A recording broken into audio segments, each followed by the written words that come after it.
We're going to be going into a glute release with the lacrosse ball. So for this, I like doing it where it's either on a nice hard surface or something with just a little bit of give to it.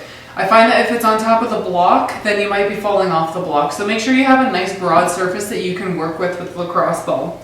All right, so we're going to be shifting our weight. You're going to be putting your weight onto the ball, and then I like to put majority of my weight into the leg and into the glute that I'm releasing. So I'm using this side to help move my body around and finding the areas of tension. And it also controls how much weight I want to put on the ball.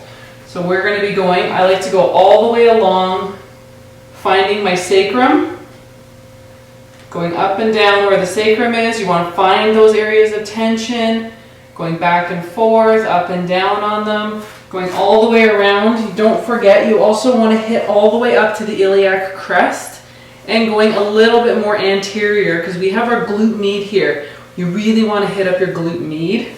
Sorry if you can't see the ball very well.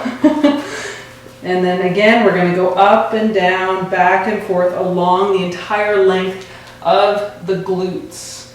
I like to go all the way along where we have the deep six here too, you know, the piriformis, all the way into the trochanter and all the way back into the SI joint, back and forth, and then the real killer is up and down. See how much room we need? We move around quite a bit with this. All right, make sure you're also hitting up below the trochanter because we know that the glute max actually inserts into where the IT band is in the posterior region. So get down there, get to the base of where you have the issue. Oh my gosh, that really hurts right there. Oh my gosh. So breathe. Find an area. Don't forget to breathe.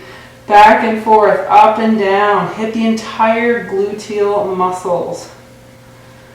Perfect. All right. Best of luck with that. Don't forget to do both sides. Risk this, don't